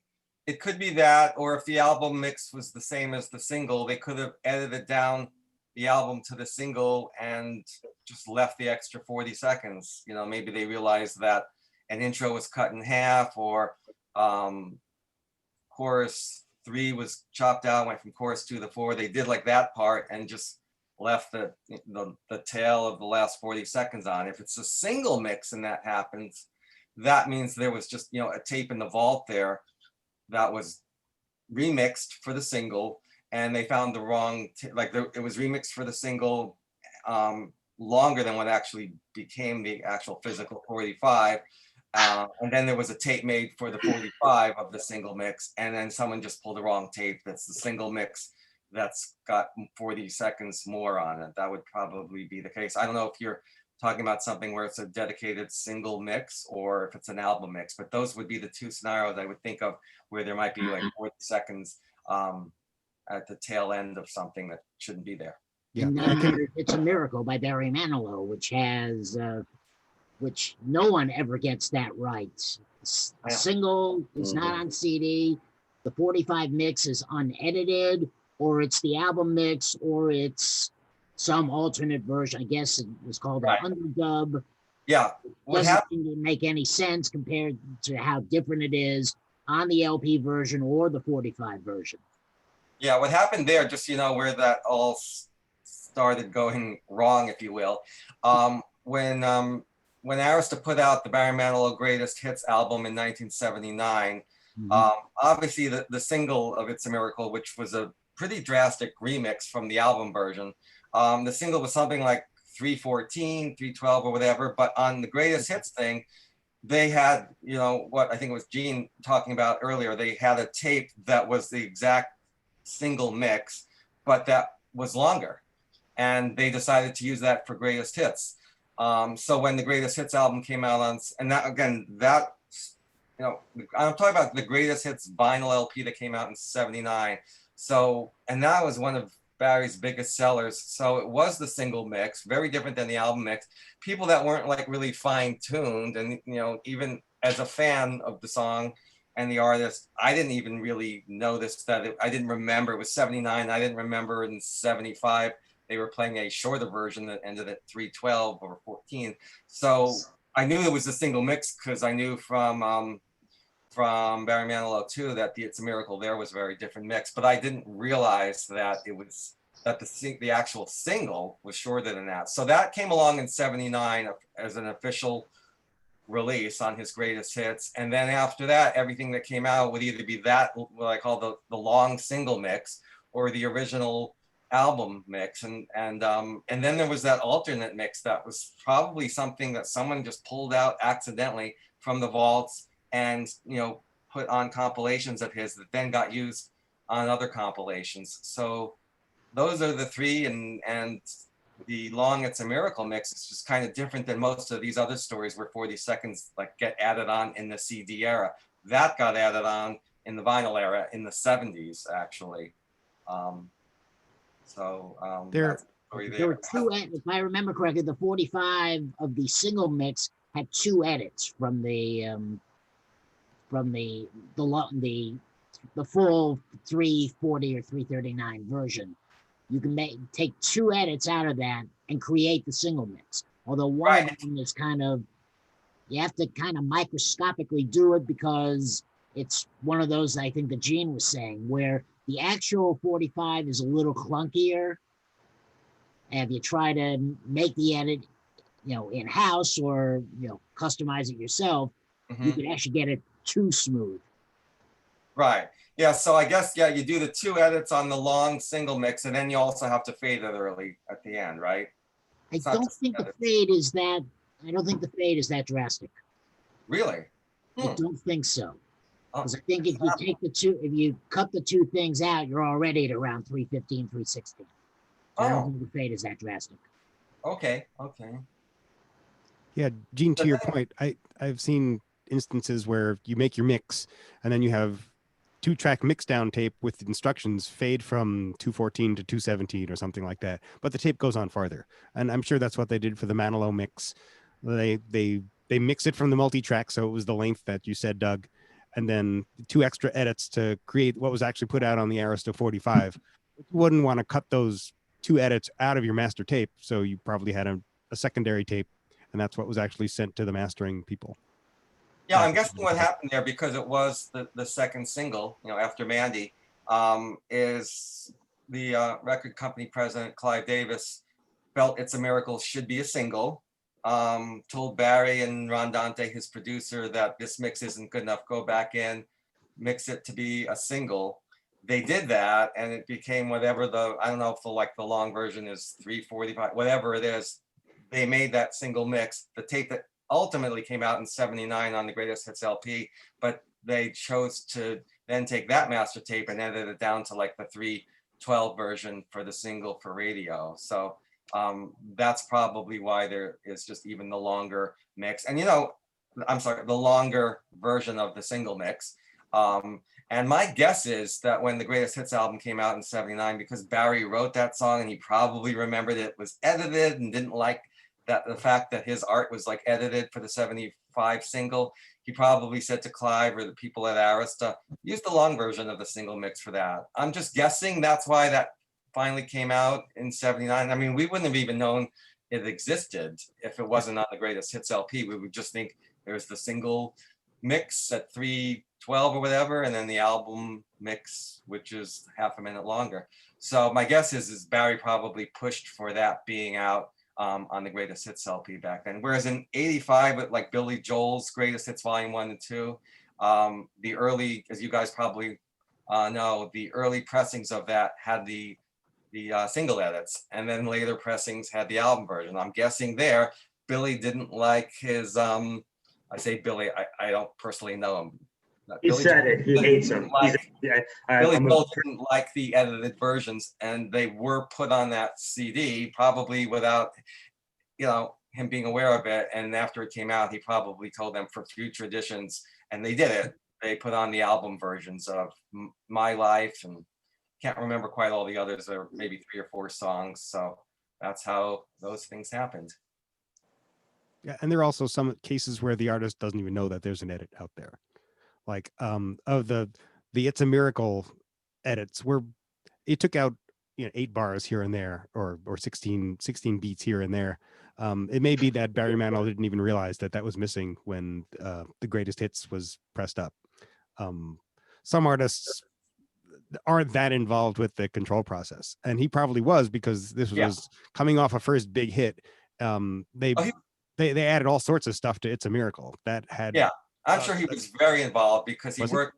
Yeah, he co-produced that stuff with Ron Dante, and he's an arranger. He was the songwriter on it. He was, and being a co-producer and involved with the remix, he probably knew exactly what was going on there. But you're right, other artists don't really have a clue if their single mixes or album mixes are out on CD.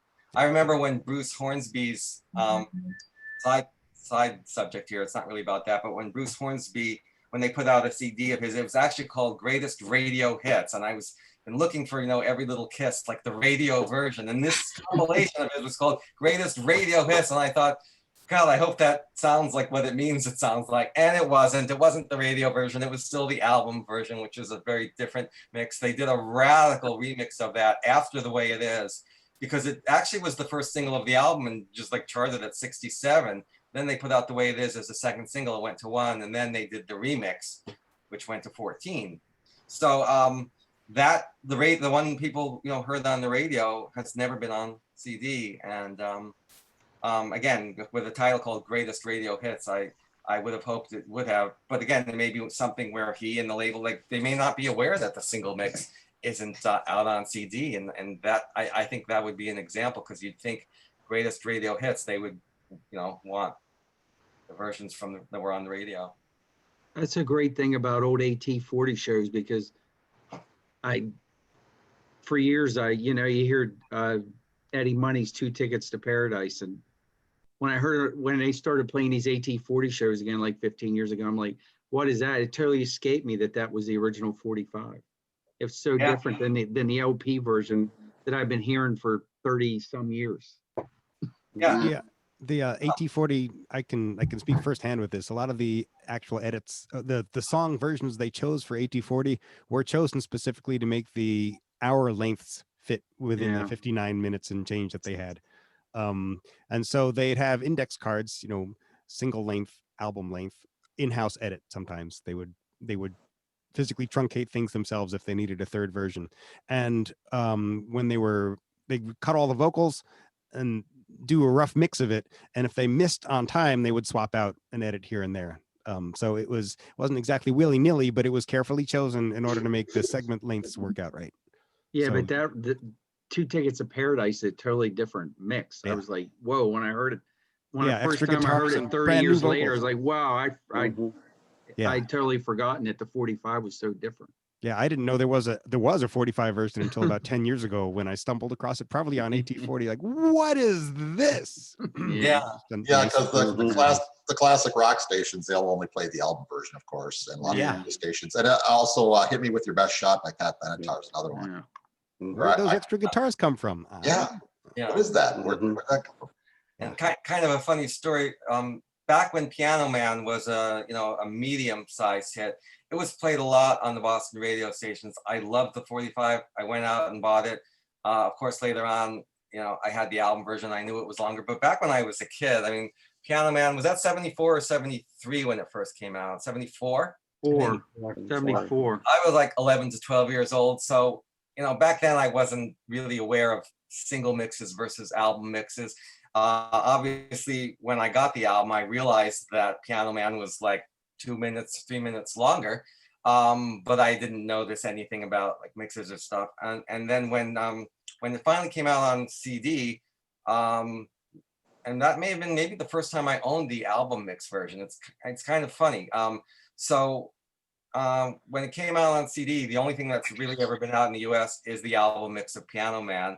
And again, as a kid, not really being that sharp about what was going on, I remember getting the Billy Joel CD, hearing the long version, just realizing it was longer because it had that little jazzy intro and had the extra versions and stuff. But I remember thinking, I'm not liking this as much as I remembered liking it as a kid. And I don't know why it is, but there's just something this isn't holding up for me the way it did before. And someone on the board, and I had the 45, I bought it as a kid. I never AB'd anything. I just didn't know why, but for some reason, I wasn't loving Piano Man as much as before, right? Okay, so then one of you guys, I don't know literally you, but someone on the board posted that the single mix finally came out on a UK Billy Joel compilation, very best of, or I don't remember what I saw. It was Brian, Gordon.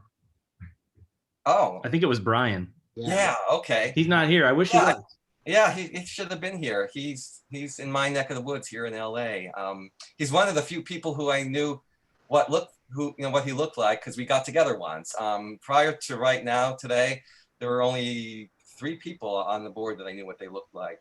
Anyway, so he mentioned that the single mix of Piano, I knew there was like a single, I knew there was like the single length, but he mentioned that, so I bought it. I bought that CD and I played it like, oh my God, this is so great. Like my love for the song came back right then and there. And the mix is just like fantastic. And like very few people in the world really know that mix now, but it was just so weird because I didn't know what was going on. Like as a kid, like I always loved that. And then when I finally heard the single mix again, after only hearing the album mix on CD, it was like, wow, this is great. And it's got a lot more in it. And by the way, if any of you have the single mix of Piano Man on that CD or on 45, listen to it and tell me if you think that when they decided to do the single mix, they modeled it after Mr. Bojangles, because I think all the things they added to the single mix make it so much like Mr. Bojangles. Like it seems so obvious to me, and I'd love to find out if they were thinking that when they did the single mix. They're just so close in mix. It's not like a ripoff or anything, but they're really close. And I wondered if they said, hey, let's make this sound like Mr. Bojangles, because it's so much more like Mr. Bojangles really than the album mix was. And I wonder if that was just pure coincidence or if that was something by design. So if any of you have that mix, check it out next to Mr. Bojangles, and I think you'll see what I mean about the similarities with all the banjos and the harmonicas and things they added. It just like really brought it there. Gordon, you kind of opened up another can of worms, because inevitably you'll buy a 45 of a song, like say Silly Love Songs by McCartney and Wings, for example. And you hear the 2.5 minute version on radio, and then you buy the single, and it ain't the 2.5 minute version. It's the promo 45s, otherwise known as radio edits or radio 45s. They're not what you usually get when you buy a single. Yeah. So that can be frustrating as well. I had that same experience growing up with Smooth Operator. It drove me nuts when I bought that 45 and it had that like spoken word intro, and I'm like, what the hell is this? I don't know what this is. I don't like this, but it's not what I hear on the radio all the time. A lot of that happened in the 90s as well. What was that? A lot of that happened in the 90s as well. You buy the single, it wouldn't have the radio version. Yeah. That's been the beauty of finding these radio versions on CD, thanks to the database, is it's a bit of a homecoming. It takes you back to when you first were hearing that song on the radio and when you were oftentimes much younger.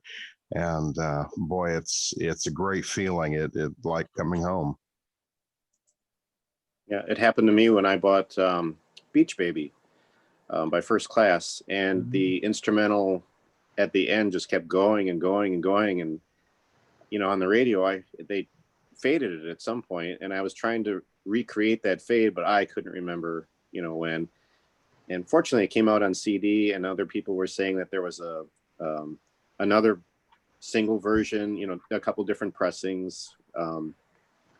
So, you know, I'm just grateful that, yeah, that it came out on CD in the version I was used to.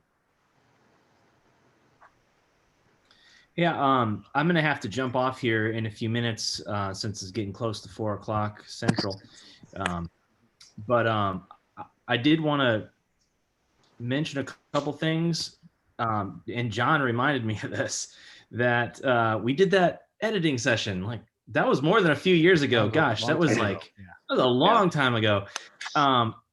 For anyone who wants to, you know, jump on a Zoom, you know, editing thing, I'm more than happy to like be involved in that and share what I know.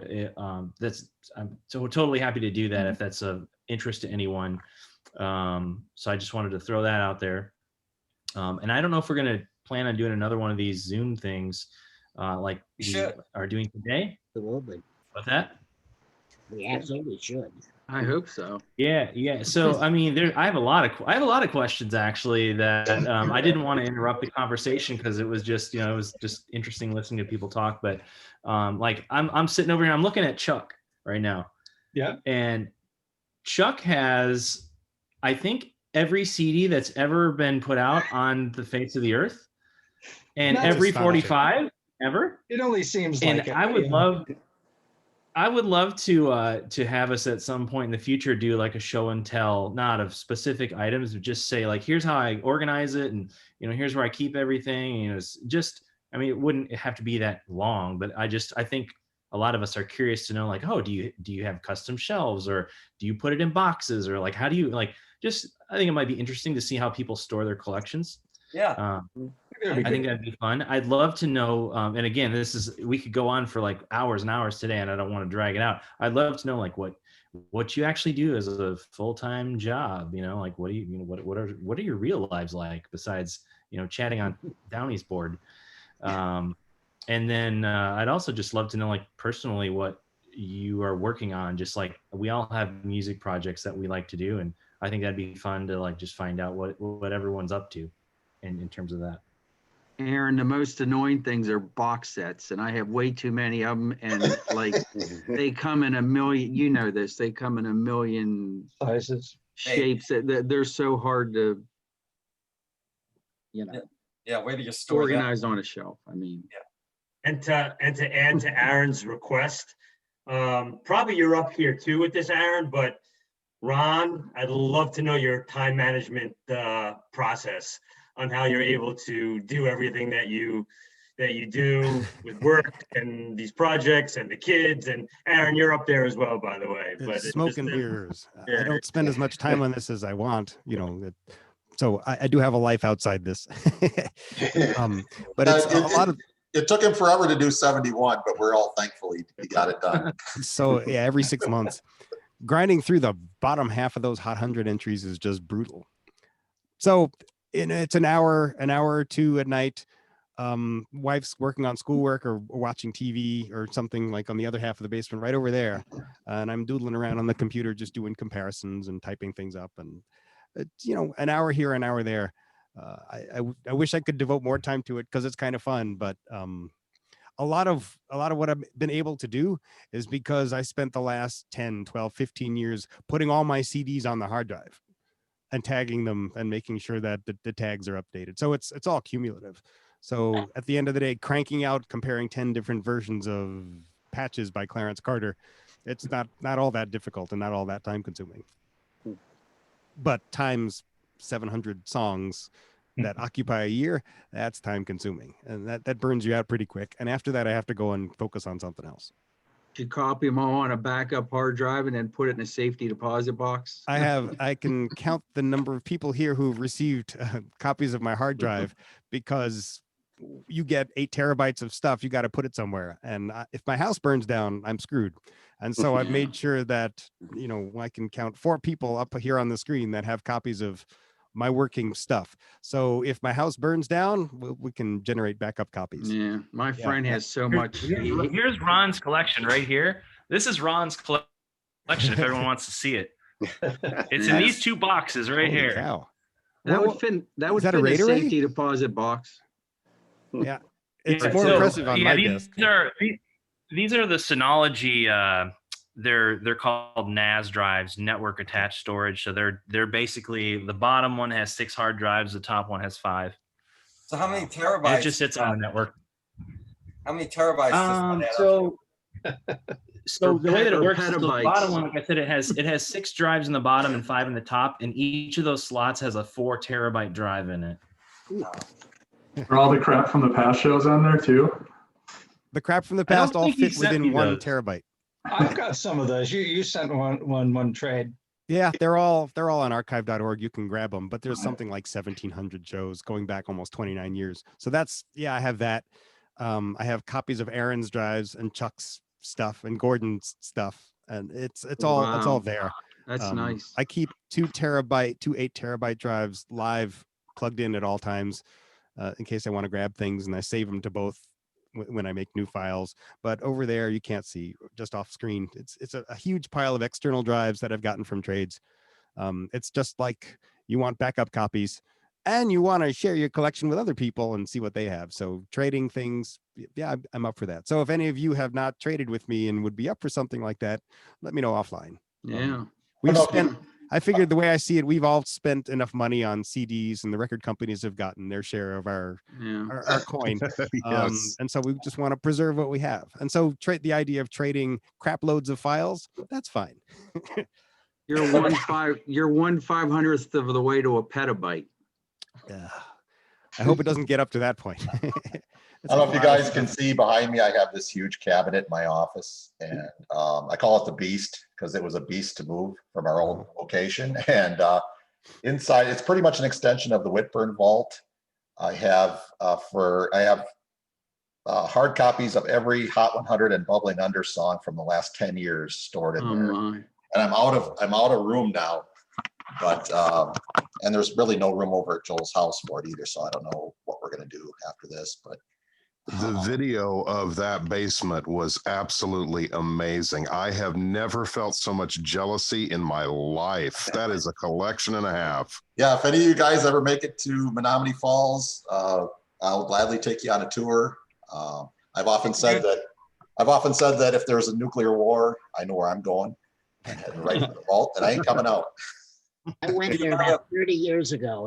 It was a lot of fun. I don't know how I finagled some visit to see Joel and Ian at work, but it was great.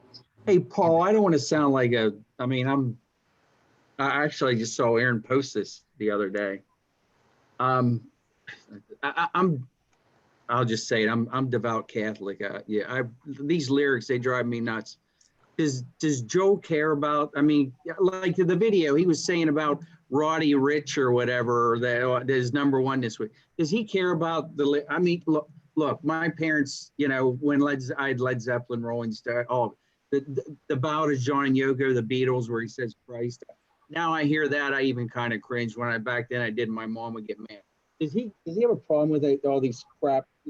How do you say that song? Is it WAP or WAP or what's it called? WAP, or how do you say that? Yeah, we'll just call it WAP. We're not going to say what it stands for, but I know what it stands for, but what's the title? How do you pronounce it? I've heard it as WAP. All right. So does Joe like get sickened by having to put these songs in his books, or he doesn't care? Well, he's not a big fan of the rap stuff. He does put every song on his hard drive every week. We get the debuts. I get them off of iTunes, and I try to get clean versions when possible. Joel, how do you get a clean version of that song? There can't even be one, can there? It's wet and gushy. It's wet and gushy is the clean version. Yeah. But I normally will I'll get the clean and the dirty version, and I'll send him the clean version for his hard drive because I know he prefers that. But yeah, None of us here at Record Research are big fans of the way the charts are now with all. And they're so skewed compared to the old days. I mean, just this, like that 6-9 thing that went up dang 1 week, you know, it hits it took forever for a song to hit #1 the first week out. Now they do it all the time and then they're gone. That one just charted for 4 weeks. Yeah, I mean, that was a joke. Yeah, Joel talks to the chart department, and I do too, at the chart department at Billboard, and we've given them our thoughts on it. But at the end of the day, it's their charts, it's their business. What are your thoughts and Joel's thoughts on it? I'd like to know. We would like to see something done about the album bombs, because that's really, you know, when all 13 of Demi Lovato's songs can come on the chart the same week, there's got to be a way to, because Billboard used to have rules in the past about songs. Songs had to be a commercial single, you know, and they had to be 45. They wouldn't even let some of the 12 inches on, although they did let some on, but I never could figure that out. They had to have a certain amount of stations on them. That was another one. Yeah, you're right, Chuck. I think you're right. But yeah, that's, we just report what Billboard does. And I know that I'm in their ear and Joel's in their ear, but again, at the end of the day, it's their company and they can do what they want. So it is weird when there's so many various weeks of the year when, you know, an album is released and 13 songs, you know, debut on the Hot 100 all over the place. And so for all the other songs that they're trying to have their chart run going up to their peak, they drop down 13 positions, then the next week they go up 17, and it just makes everything so weird. And you know, certain albums just do that to the chart on the week of release, and not every big album does, but some do.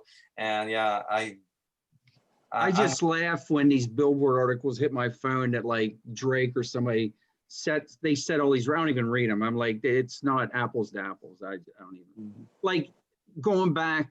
I've told that. I know people want to go, but I've told this story a million times. I finished a master's degree last year, and there was a bunch of millennials in there, and I tell the story about the first time I heard Hotel California, and I was mesmerized because we were out after school playing football in my parents' yard. I'd always take a radio out. And it took me literally 2 months riding my bike down to Murphy's to finally get that album. They were always sold out. And so all that time, finally got it home, ripped off the shrink wrap, played it, blah, blah, blah, blah. 2 months. Now they just like, it's so instantaneous, and you know, it's so skewed compared, like it makes the Beatles accomplishments even more impressive, because people had to physically go buy. You had to listen to the radio first of all, and then you had to go physically buy all those records. Now they just sit here, and I mean, I sound old, but it's not the same. I don't. Actually, I do have a legit question that sort of tags along with that. Over the years, I collected 45s like everybody else. And then in the CD era, I collected the CDs because I like compilations. And so I grabbed everything I could find on Time Life and Rhino, and just like everybody else here. But in recent years, I found that if I'm careful about the files, good tags, good sound quality and all that, I found that collecting the files sort of scratches the same collector's itch that those old 45s and CDs back in their day scratched. And I find that I'm less attached now to my 45s and my CDs, or most of the CDs anyway. And I put a lot of them up for sale. I sell a lot of my crap on Discogs, the stuff I just don't want anymore. And there's a whole lot of it on there. But do any of you have similar experiences with well curated files scratching the collector's itch? Yeah, I got rid of my physical collection a long time ago. I had a pretty good CD collection. I had a great 45 collection. Not so good album collection, but once I started working at Record Research, I figured, well, Joel's got everything. So if I ever do want to go look at some 45s, I'll go over there. I have the luxury, but yeah, I'm all about the songs. I don't really care about the medium so much. I'm very particular on the versions, as some of you guys know. I've really gotten into collecting the radio promos, because that's what I remember, because I listened to the radio a lot as a kid, like I'm sure most of us did. But yeah, like hearing that 2 Tickets to Paradise single version again when it came out on that playlist CD. I must have played that thing 20 times in a row, because it was just took me back to when I was 12 years old, because I hadn't heard it since then. Yeah. So I'm sure we all have similar experiences, but anybody else want to speak to that? I started a little bit. I'm sorry. Go ahead. Go ahead, Steve. No, I was just going to say, as far as what a couple of you were talking about, I don't have as much trouble parting with albums and CDs. They just don't seem to have it for me as much. You could not pry my 45 collection out of my cold dead hands. It's just something that I built up over the, probably 60 of my 70 years. So, it's just, to me, how the songs were, as opposed to, okay, I've got an album with one song on it that I care about. Okay, I'll digitize it and then, sell it at a flea market or whatever. But I don't know. There's just something special about the 45s, at least to me. Yes, and for me, I don't. Oh, I'm sorry. Go ahead. Who is that? Pop in. It was Gordon, but you want to go first, Aaron? Oh no, go ahead. Well, the thing I loved about buying 45s when I was a kid was you had that record label, and so you always associated the song with the record label. So there's sort of this picture. I'm not talking about picture sleeves, but just sort of having, whatever record label it was, just and then of course the 45 sleeve, which was just the record label's logo all over it. You just sort of had this picture with the 45. And when you buy something digitally, there's just like none of that. There's no picture of the 45. I mean, I guess technically there is, but when you're listening to it digitally on your iPhone or whatever, there isn't that. And something about actually having the 45 label, seeing it, associating it with the 45 was sort of the special thing that kind of was gone once it became digital singles. But Aaron, go ahead. Sorry, I got to run really fast, but to answer that. So, since I ended up with, Jim's collection, for me, it's been in recent years. So the short answer is no, I would not part with the physical copies. But it's less about like checking the box, like the collecting, the digital files is great. But for me, I kind of have just been as much as I possibly can be a resource for all of you. I don't necessarily always have like a ton of time to do it, but I like to be able to, say whoever, if someone asks, hey, does anyone have this, the original, vinyl, to see what's on it. That's why I hang on to it. So I can go, yep, I've got it. Let me put it on the turntable. I'll dub a copy of it and send it to whoever needs it. Yeah, I also blast you guys, but happy Thanksgiving, everyone, and thank you for doing this, Paul. Yeah, and Aaron, thank you for all that. I mean, it's really appreciated, and Ron, you as well, and then Chuck, you and I have been going back and forth on the 12 inches, so I can't thank all of you enough. I mean, I try to stress as much as I can when we email back and forth, but thank you, everybody. Thank you. I feel like I'm in the presence of legends. Thank you, guys. John, did you want to? I'm jumping off, but hopefully we can do this again, Paul. Oh yeah, for sure. We got to do part 2. I mean, I could go for another couple hours, but we're not going to do it today. But maybe sometime in the near future we can get in and get more into the personal stuff, our personal collections and stuff. But yeah, thanks guys for coming. I really appreciate it.